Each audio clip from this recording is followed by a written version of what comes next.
Hi scholars, today you're going to learn about comparing fractions. This is TEK 4.3D. So please write this in your journal.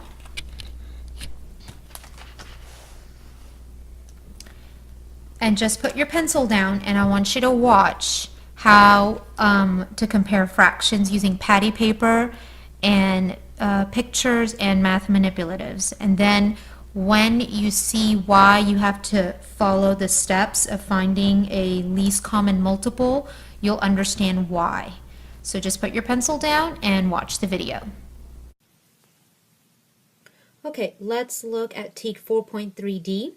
I can compare two fractions with different numerators and different denominators and represent the comparison using less than, greater than, or equal to. Let's look at a basic example with same denominators. So here's 3/5. That means 3 out of 5 are shaded in. Here's 2/5. That means 2 out of 5 are shaded in. So it's very easy to know that 3/5 is more than 2/5 because 3/5 has one more piece shaded in. So I would use my greater than symbol to show 3/5 is more. The numerator is the top number and the denominator is the bottom number. So here's an example where the numerators are different and the denominators. So there is a series of steps that you have to go through in order to figure this out. But first, I'm going to show you why we have to do those steps. So this will involve using tracing paper and a fraction board, like this. Tracing paper and a fraction board. So the fraction was 2/3 compared to 3/5. So to do that, I'm going to find 2/3 on here. It's right here. And I'm going to just trace it with my patty paper or tracing paper. Very carefully. Try to stay as accurate as possible. So that's 2/3.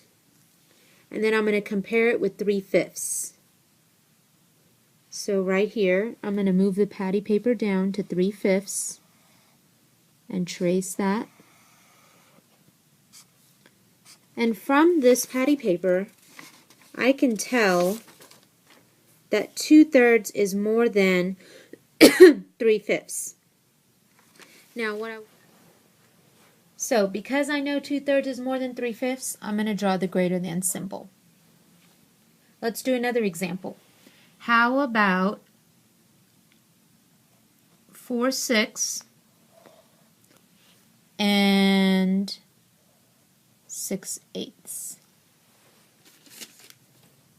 So 4/6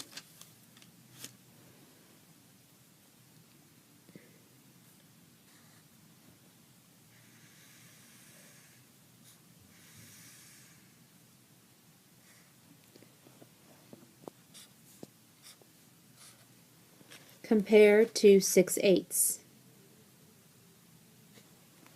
So right here is my eighths. 1, 2, 3, 4, 5, 6/8.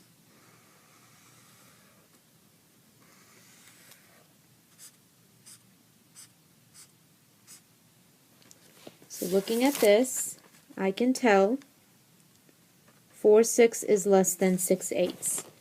So then on here, I can draw the symbol that way to show 6/8 is greater than 4/6. Let's look at another example, 1/2 or 3/5. Okay, so find 1/2, trace it as carefully as possible. I'm going to go ahead and label it. And then compare it to 3/5.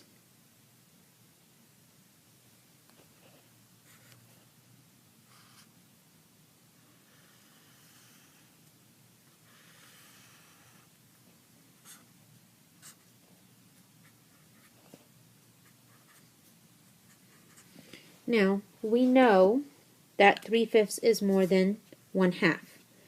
But here's what I want you to look at. I'm going to move these down, and I want you to look through the patty paper and see if you can find other fractions that line up with it. So like I'm going to move it to the sixths. If you notice, the sixths lines are not aligning. Like I have 3/6 that equal to half, but the fifths are not matching up. So let's do eighths. The fifths are not matching up with the eighths. Like 3/5 is not equivalent to anything in eighths. But with half, 4/8 matches up. I'm looking for a perfect match. Let's look at tenths. 5/10 equals 1/2. And what do you know? 6/10 is equal to 3/5.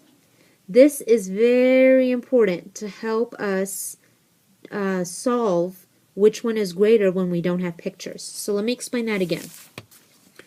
If you look, here's the thirds. I have 1/3 over here, but then 2/3 doesn't equal to anything in the half. So it won't matter. I can't use thirds to help me with this.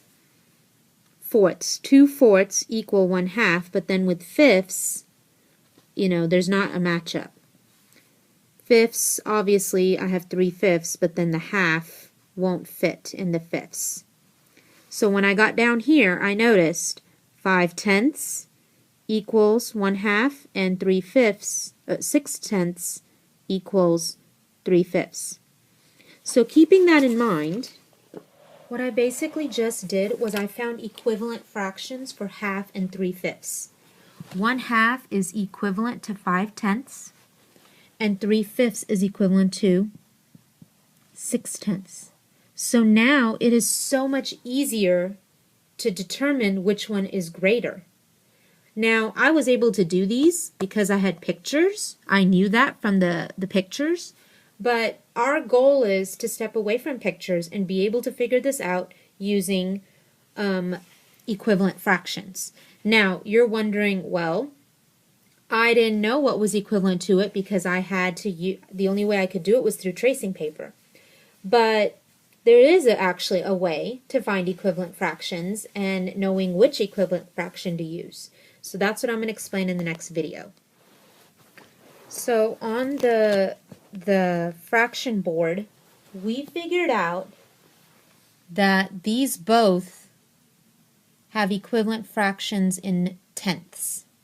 We figured that out through the tracing paper, but you can figure it out without using tracing paper. All you have to do is you take the denominator and you skip count. You skip count maybe the first 5 or 10, and you should find a number they have in common. So this doesn't have 5, but this one has 5. This doesn't have 2, but this has 2. 4, 6, 8, 10. They both have 10 in common, which means I could take halves and cut them into tenths, and I could take fifths and cut them into tenths. That's all you're doing. You're just finding a multiple. And you know what? This part is so easy, this part here, because we did equivalent fractions in my other videos. You got to do, well, 2 times 5 equals 10, so 1 times 5 equals 5. 5 times 3 equals 10, 3 times 3 equals, 5 times 2 equals 10, 3 times 2 equals 6. And now it's so much easier to compare 6/10 to 5/10. Let's look at another example. All right, let's compare 1/2 to 2/3. Okay, so I'm going to take my tracing paper and I'm going to trace 1/2. And then right underneath it is, 2/3. Okay, I'm going to move this paper down and I'm going to see which one of these will also have an equivalent fraction with both of them. If it just works for one and it doesn't work for the other, we can't use it. Okay? So I'm going to move the half over the third. Actually, let me label these so it'll be easier. So here's my thirds right here, the thirds, and I put the patty paper, the half patty paper over it, and notice nothing in thirds is equivalent to half. So I'm not going to use thirds. How about fourths? Well, look at that. 2/4 is equivalent to half. So let's check if thirds also match up somehow. Unfortunately not. If you see right here, this is the 3/4 mark and 2/3 is short of it. Let's try fifths. Let's see. Half does not match up anywhere in fifths. Neither does the thirds. Let's try sixths. Right here. That works. 3/6 is equivalent to half. So, well, what do you know?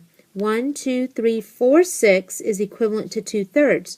I can use sixths and change these both to sixths and see which one is more. Now we know from tracing which one is more, but the purpose of this is for you to get away from pictures and understand why we find equivalent fractions. So we said 1/2 is equivalent to 3/6, and we said 2/3 is equivalent to 4/6. So now it's so much easier. 4/6 is greater than 3/6, therefore 2/3 is greater than 1/2. Now let's look at figuring this out using the multiples. Okay, so you want to take the denominator and skip count. 2, 4, 6, 8, 10, 12, 3, 6, 9, 12, 15. So based on this, I see that they both have 6 in common. So I'm going to find the equivalent fraction as if it were in sixths. And you should be able to easily figure that out. So 3/6 compared to 4/6, we know 4/6 is greater, so 2/3 is greater than 1/2. It's so easy that you won't even need pictures. You can easily do these without it. Okay, so we are going to look at comparing which one is more, 1/2 or 3/4. So in the video, you saw that we were using patty paper and moving patty paper over 1/2 and 3/4, and we noticed that they both share the fourths. So what you do is your first step is to skip count the denominator. So 2, 4, 6, 8, 10. And then skip count these. 4, 8, 12, 16, 20. I normally just do the first 5-ish, and hopefully your answer can show up. But if you notice, they both skip count and land on 4. And when I was moving the patty paper in the video, you notice that the half does fall into the fourths. And so this is how you can see if they are the same. So now that I know they both share 4 as a common multiple when I skip count, now I'm going to rewrite both fractions equaling to fourths. Now this one is the same, so just, you know, 3/4 is 3/4, but then in fourths, when it's in twos, that's times 2, that's times 2. So 2/4 and 3/4. And now these are the two that you compare. So obviously 2/4 is less than 3/4. What you're basically saying is 1/2 is equal to 2/4. And we want fractions where they both share the same denominator, so I can compare. So 2/4 compared to 3/4, 3/4 is more. And so then that's what you do to show it. Okay, let's look at another example. How about 6/8, and how about 3/12. Okay, so step 1 is skip count by 8s and 12s. 8, 16, 24, 32, 40. Skip count by 12s. 12, 24, 36, 48, 60. So looking at that, 8, you try to see where there's a match, and if you notice 24 works. And so now you rewrite it, equaling to 24.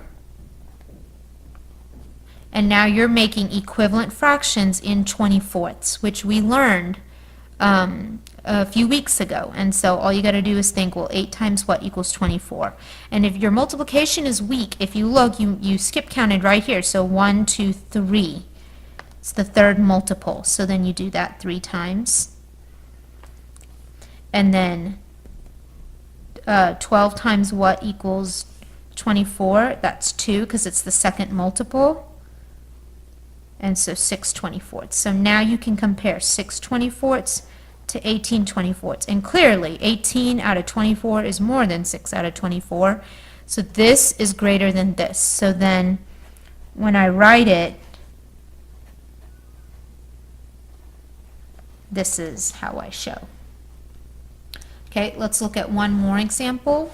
I'm going to go ahead and just well, let's just write it down here, and then you're in class, you can take notes on the right side. How about 5/6 and 4/5? Okay, so skip count, 6, 12, 18, 24, 30. Skip count by 5s, 5, 10, 15, 20, 25, 30. 30 is a number they both have, so now I'm going to set both of them up to equal 30ths, and then times 5, because 1, 2, 3, 4, 5, and then 1, 2, 3, 4, 5, 6, so times 6. So 24 30ths and 25 30ths. That's really close. So this is why it's really important to do this process instead of just kind of guessing. So 25 30ths and 24 30ths. This one is more. So when I write my fraction, I'm going to show that 5/6 is more, because that's what this is equivalent to. And there you have it. That's how you compare.